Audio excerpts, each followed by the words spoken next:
Graça e paz a todos. Estamos apresentando Chamada aos Dispersos, vídeo 018. Tema: mão mirrada.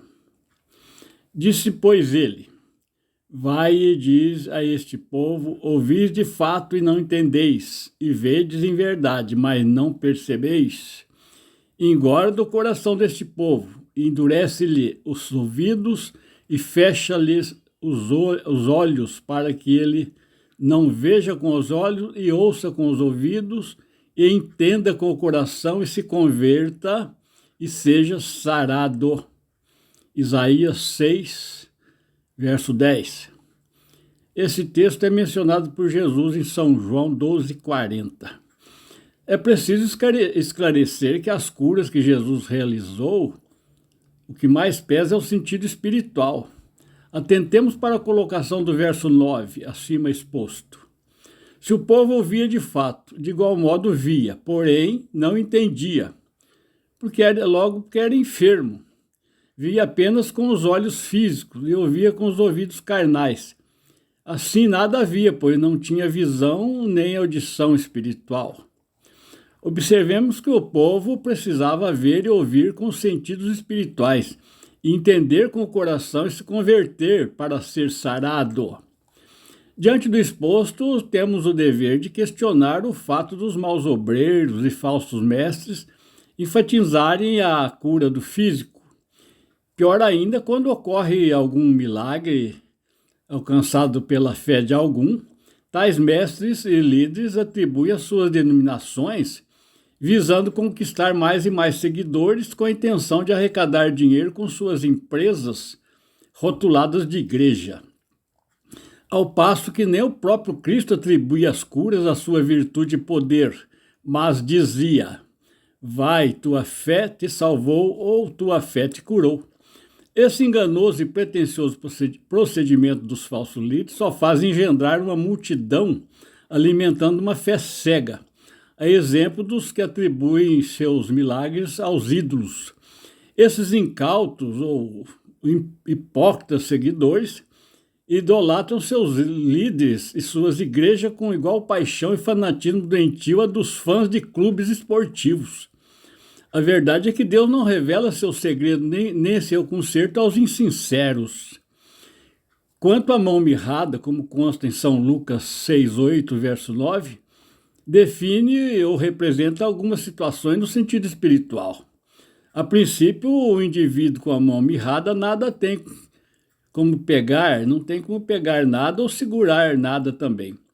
Não tendo como pegar ou segurar, obviamente nada tem a repartir, doar ou dar.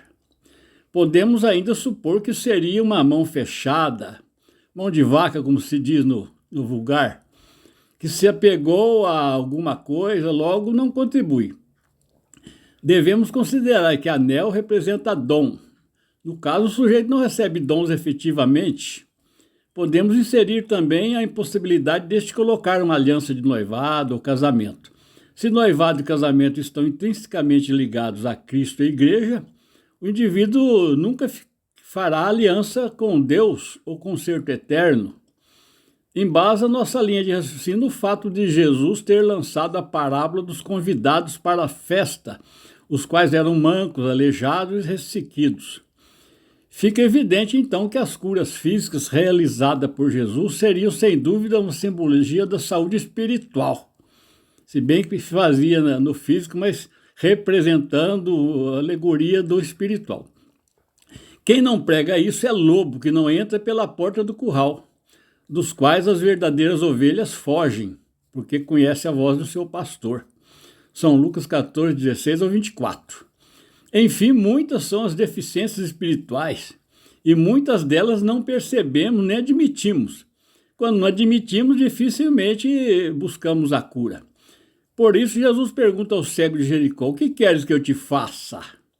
Já vi alguém pregando que Deus e Jesus eram brincalhões, porque não interpreta a Bíblia pela luz da palavra ou do Espírito. Jesus brincou perguntando para o cego: o que quer que eu te faça? Estava evidente que ele era cego, e Deus perguntou: onde estás, Adão? Esses dois assuntos não estão em questão no momento.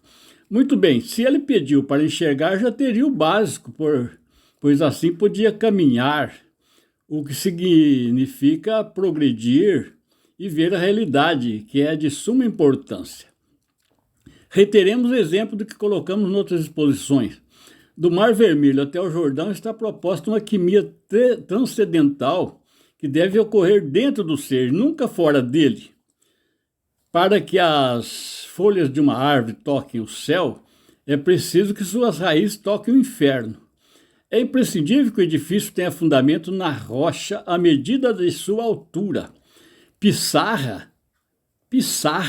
nunca foi rocha e nunca será. Queira Deus por Cristo Jesus nos curar todos os dias. Vamos concluir ouvindo um hino.